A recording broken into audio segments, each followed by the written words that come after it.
Hi friends, ಎಲ್ರಿಗೂ ನಮಸ್ಕಾರ. Very good morning friends. ಇವತ್ತಿನ ಸಂಚಿಕೆಯಲ್ಲಿ ನಾನು ನಿಮಗೆ ರಾಜಸ್ಥಾನದಲ್ಲಿರುವಂತಹ 15ನೇ ಶತಮಾನದಲ್ಲಿ ತಯಾರಿಯಾಗಿರುವಂತಹ ಮೀನ್ಸ್ ನಿರ್ಮಾಣವಾಗಿರುವಂತಹ ಒಂದು ಕೋಟೆಯನ್ನು ತೋರಿಸೋಕೆ ಹೊರಟಿದ್ದೇನೆ. ಹೌದು, ಈ ಕೋಟೆ ತುಂಬಾನೇ ಅಚ್ಚುಕಟ್ಟಾಗಿ, ತುಂಬಾನೇ ವಿಶೇಷವಾಗಿ ಮತ್ತು ತುಂಬಾನೇ ಸೇಫ್ಟಿ ಅಂದರೆ ಸುರಕ್ಷತೆಯ ದೃಷ್ಟಿಯಿಂದ ನಿರ್ಮಿಸಿದ್ದಾಗಿದ್ದು ತುಂಬಾನೇ ವಿಶೇಷವಾಗಿರುವಂತಹ ಐತಿಹಾಸಿಕ ಮಾನ್ಯತೆ ಪಡೆದಿರುವ ಕೋಟೆ ಇದುವೇ ಕುಂಭಲ್ಗಢ್ ಕೋಟೆ. ಈ ಕೋಟೆ ಹೆಸರು ಕೇಳಿರ್ತೀರ, ಬಟ್ ಈ ಕೋಟೆ ಬಗ್ಗೆ ನೀವು ಜಾಸ್ತಿ ಕೇಳಿರಲ್ಲ ಅನ್ಕೋತೀನಿ. ಇವತ್ತಿನ ಸಂಚಿಕೆಯಲ್ಲಿ ಕುಂಭಲ್ಗಢ್ ಕೋಟೆ ಬಗ್ಗೆ ಸಂಪೂರ್ಣವಾಗಿ ನೋಡೋಣ ಬನ್ನಿ. ಕುಂಭಲಗಢ ಕೋಟೆ ಇದನ್ನ 15ನೇ ಶತಮಾನದಲ್ಲಿ ಮೇವಾಡದ ರಾಜ ಮಹಾರಾಣ ಕುಂಭ ನಿರ್ಮಿಸಿದ್ದು. ಇದು ಸಮುದ್ರ ಮಟ್ಟದಿಂದ 3600 ಫೀಟ್ ಎತ್ತರದಲ್ಲಿದೆ. ಬಟ್ ಇದ್ರ ಬಗ್ಗೆ ನಾನು ನಿಮಗೆ ಸ್ವಲ್ಪ ಮಾಹಿತಿ ಕೊಡಬೇಕಲ್ವಾ? ಸೊ ಇದ್ರ ಬಗ್ಗೆ ನಾನಲ್ಲ, ಈ ಕೋಟೆಯಲ್ಲಿರೋ ಗೈಡ್ಗೇನೆ ಪ್ರಶ್ನೆ ಮಾಡಿ ಮಾಹಿತಿ ಪಡೆಯೋಣ ಬನ್ನಿ. देखिए, आपके सारे सवालों का जवाब दिया जाएगा. मेरा नाम राजेंद्र सिंह राणावत है और मैं इस कुंभलगढ़ पे टूरिस्ट गाइड हूँ. मुझे कुंभलगढ़ से काफ़ी लगाव है. उदयपुर से ये फोर्ट जो है वो लगभग 85 किलोमीटर दूर है और मैं रोज़ सुबह 6 बजे उठकर और इसी फोर्ट पर यहाँ पर आता हूँ. और यहाँ पे काफ़ी सारे टूरिस्ट आते हैं और वो काफ़ी सारे सवाल इसके बारे में पूछते हैं, जिसका जवाब देना मुझे काफ़ी अच्छा लगता है. तो इसको एक अजय दुर्ग भी कहा जाता है, आई ऑफ द मेवाड़ भी कहा जाता है, और यहाँ पर एक वर्ल्ड की सेकंड लॉन्गेस्ट वॉल भी है. ವೇಟ್ ಇದೇನು ಸರ್, ಈ ಕೋಟೆಯಲ್ಲಿ ಏನಂತಹದ್ದು ವಿಶೇಷತೆ ಇದೆ? ನಾರ್ಮಲಿ ಇದೊಂದು ಸಾಧಾರಣ ಕೋಟೆಯಲ್ವಾ ಅಂತ ನೀವು ಕೇಳಬಹುದು. ಇನ್ನು ಕೆಲವೊಬ್ರು, ಸರ್ ರಾಜಸ್ಥಾನದಲ್ಲಿ ಸುಮಾರು 40 ಕೋಟೆಗಳಿವೆ, ಅದರಲ್ಲಿ ಇದರದ್ದೇ ಏನು ವಿಶೇಷ ಅಂತಾನೂ ಕೂಡ ನೀವು ಕೇಳಬಹುದು. ಹೌದಾ?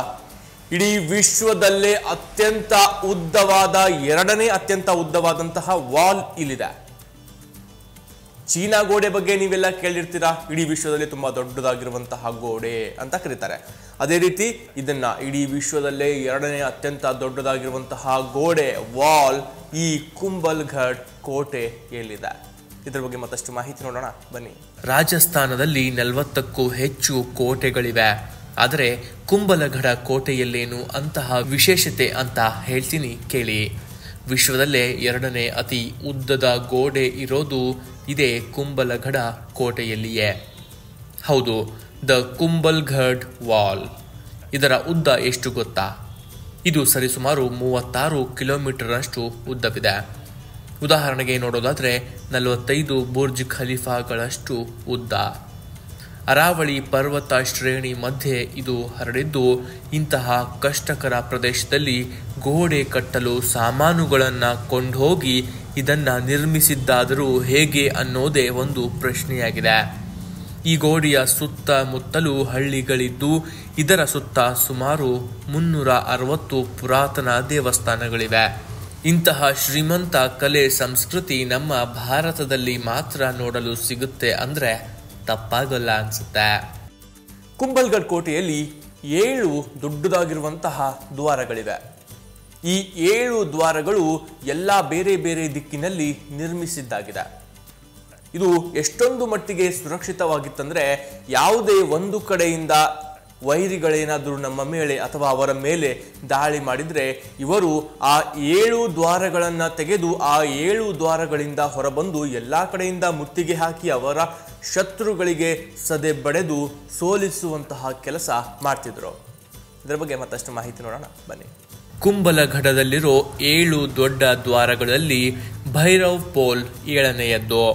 ಇಲ್ಲಿ 7 ವಿಧದ ದ್ವಾರಗಳಿದ್ದು, ಶತ್ರುಗಳು ದಾಳಿ ಮಾಡಿದರೆ 7 ವಿವಿಧ ದ್ವಾರಗಳ 7 ದಿಕ್ಕಿನಿಂದಲೂ ಅವರ ಮೇಲೆ ಆಕ್ರಮಣ ಮಾಡಲೆಂದೇ ಇವುಗಳನ್ನು ನಿರ್ಮಾಣ ಮಾಡಲಾಗಿದೆ. ಇಲ್ಲಿ ಹಲವು ಆಕ್ರಮಣಗಳು ಕೂಡ ಆಗಿದೆ. ಅದರ ಬಗ್ಗೆ ನಾನಲ್ಲ, वीरेंद्र ಹೇಳ್ತಾರೆ ಕೇಳಿ. ये देखिए, एक बार अटैक हुआ था, उसमें अकबर के जो सेनापति था उस समय शाबाश खान, उसने उस पहाड़ी के सामने से तोप गोले से इस फोर्ट पर अटैक किया था. उसमें से एक तोप का गोला लगा था जिसका मार्क आज भी यहाँ मौजूद है. यही वो जगह है जहाँ पर बहुत सारे टूरिस्ट आते हैं. इसको कहते हैं बादल महल. चारों तरफ इसके बादल की ओर में ढका रहता है, इसी वजह से इसको बादल महल कहा जाता है. कुंभलगढ़ वॉल ಈ ಗೋಡೆಯಿಂದಲೇ ಈ ಕೋಟೆ ಇಂದಿಗೂ ಹಲವು ಆಕ್ರಮಣಗಳನ್ನು ಎದುರಿಸಿ ಗಟ್ಟಿಯಾಗಿ ನಿಂತಿತ್ತು. ಈ ಮೆಗಾ ಸ್ಟ್ರಕ್ಚರ್ ಅನ್ನ ನೀವೇನಾದರೂ ನೋಡಿಲ್ಲ ಅಂದ್ರೆ ಒಂದು ಬಾರಿ ಭೇಟಿ ಕೊಟ್ಟು ನೋಡೋದನ್ನ ಮರಿಬೇಡಿ. 15ನೇ ಶತಮಾನದಲ್ಲಿ ಮಹಾರಾಣ ಕುಂಭ ನಿರ್ಮಾಣ ಮಾಡಿರುವಂತಹ ಕುಂಭಲಗೋಡ ಕೋಟೆ ಬಗ್ಗೆ ಇವತ್ತಿನ ಸಂಚಿಕೆಯಲ್ಲಿ ನಾವು ಸಂಪೂರ್ಣವಾಗಿ ಮಾಹಿತಿಯನ್ನು ತಿಳಿದುಕೊಂಡ್ವಿ. ಸೊ ಈ ಮಾಹಿತಿ ನಿಮಗೂ ಎಲ್ಲೋ ಒಂದು ಕಡೆ ಹೆಲ್ಪ್ ಆಗಿರುತ್ತೆ ಅಂತ ಅನ್ಕೊಳ್ತಾ ಈ ಸಂಚಿಕೆಯಲ್ಲಿಗೆ ಮುಕ್ತಾಯಗೊಳಿಸ್ತಾ ಇದ್ದೀನಿ. ಮುಂದಿನ ಸಂಚಿಕೆಯಲ್ಲಿ ಮತ್ತೊಂದು ವಿಶೇಷವಾಗಿರುವಂತಹ ವಿಷಯದೊಂದಿಗೆ ಮತ್ತೆ ಭೇಟಿಯಾಗೋಣ. ನಮಸ್ಕಾರ.